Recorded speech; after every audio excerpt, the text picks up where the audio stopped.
Greetings, YouTube. It's Griffinlobster. And that was really bad. So, instead of doing Psychonauts today, there's nothing wrong with it. Psychonauts is working fine. So is Camtasia. Nothing wrong with it. They're finally getting along. They decided to kick slow down out of the equation, which I appreciate. I decided to do a continuation, part 3, out of what should logically be 10 of my top 50 video games ever. So, I hope you enjoy. Let's get right into it. Don't have any announcements or anything. So, coming in number 40 is Kingdom Hearts 2 for the PlayStation 2. This came out March 20th, 2006. Okay, now why the second one, not the first one? Okay, I think the second one is ages better than the first. The first one was good, don't get me wrong, I've beaten both. But I think Kingdom Hearts 2 is maybe more challenging in a few areas. It has better... One of the worst parts, I think, of Kingdom Hearts was traveling between worlds with the gummy ship areas. Were just god-awful, like some horrible Galaga ripoff. It was just, awful. But Kingdom Hearts 2 definitely improved on those. They made them, like, fun. I was like, whoa, this is, like, actually a fun part of the game. Whoa. But, yeah, Kingdom Hearts 2 is better than the first. You know, Sora doesn't sound like a prepubescent nerd anymore. Becomes like he sounds more like a protagonist that I can almost identify with. Still wears some goofy clothes, but that's okay. And Goofy's in it too. So is Donald. And he can combine with him in this one to do all those different drive forms or whatever. He's got Valor. I don't remember all these. It's been a while since I played them. I don't remember. Valor, Wisdom, Master, and Final. Oh yeah. And he has that Shadow anti-form too that you get every once in a while for screwing up randomly. I don't know. Whatever. But it's a fun game. You know, you never think that like Disney and Square Enix characters would fit well with each other, but you know, you do. It does, and it works really well. Cool story, long games. One of my proudest moments is defeating both those games. They're both pretty difficult. One of the hardest bosses I've ever fought in any capacity is Sephiroth in both those games. He's hard. I think he's really hard. And of course, all you commenters can say, "Oh, you noob, he's beat him 3 tries or whatever." Yeah, it took me like 2 hours to beat him in the second game, I think. Yeah, it's pathetic. You can call it whatever you want. I call it grinding.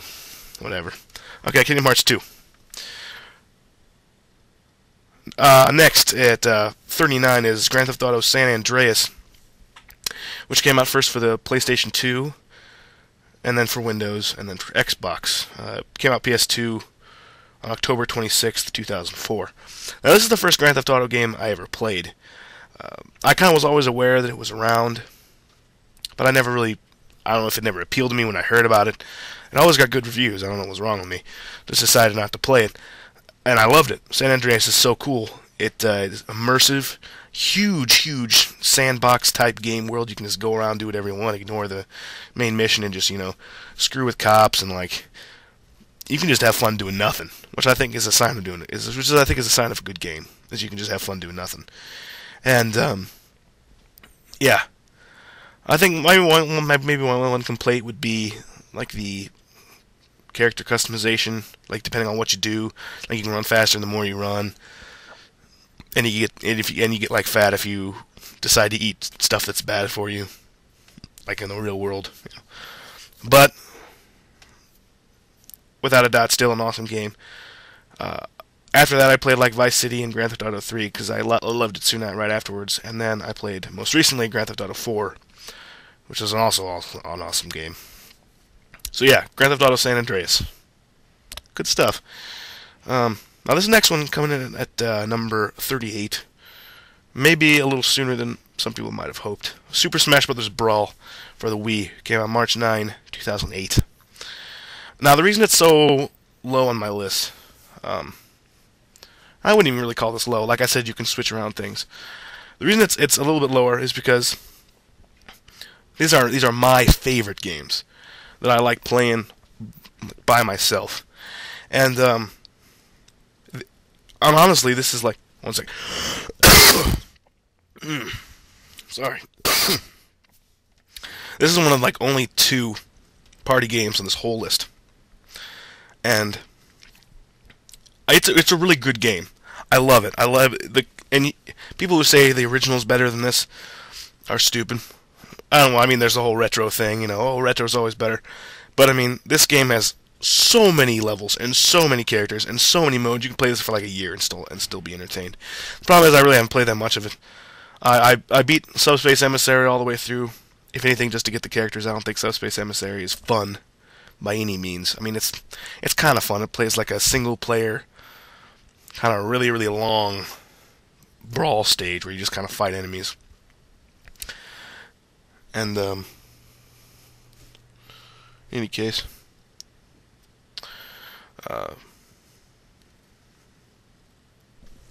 someone at the door? I thought someone was at the door. Okay, silly me. Yeah, so Super Smash Bros. Brawl, I would put up higher on the list if I was, more into party games, but I'm not, unfortunately. It's like just multiplayer. There is the Subspace Emissary part, which I'm not going to discredit it by any means, but I'd prefer to put more like games that are more varied in my top. So sorry if that disappointed anybody. Coming in at number 37 is Metroid Prime for the Nintendo GameCube. That came out November 19th, 2002. I was pretty skeptical about a Metroid game going into 3D. I was. Into a first-person shooter. I was skeptical. But I was wrong. It's perfect.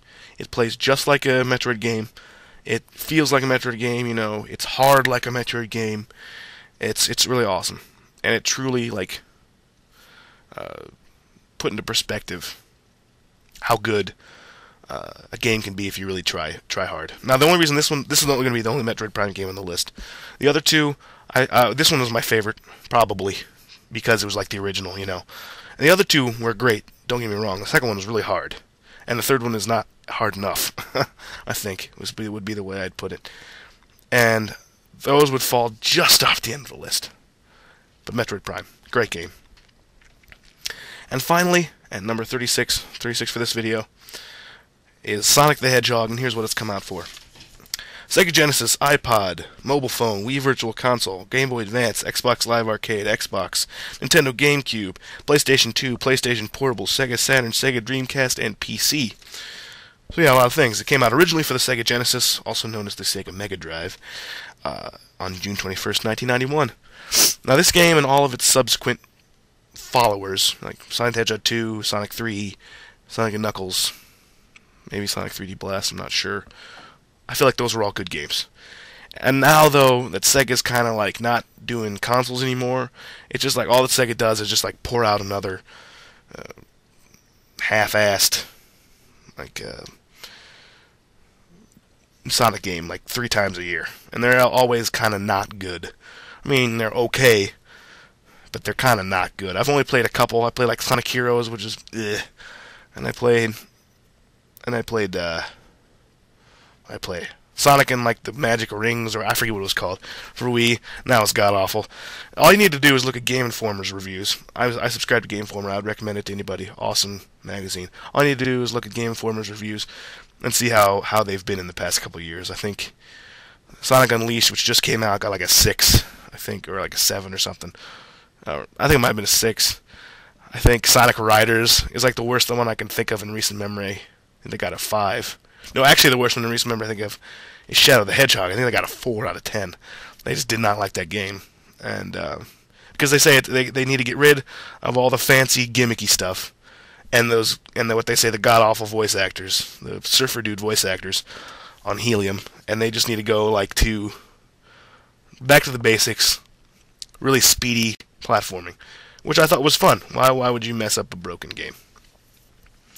I'm not going to say anything about Sonic the Hedgehog new games because I don't want to make anybody mad. But I do know that TM Sonic 1228 is doing a Let's Play of Shadow the Hedgehog. Description. Check it out. And that's all. So that's the entire list for today. Thanks for watching. And, well, I'm sure glad you tuned in. And I'm glad that you're sticking around. Yada, yada, yada. The normal stuff.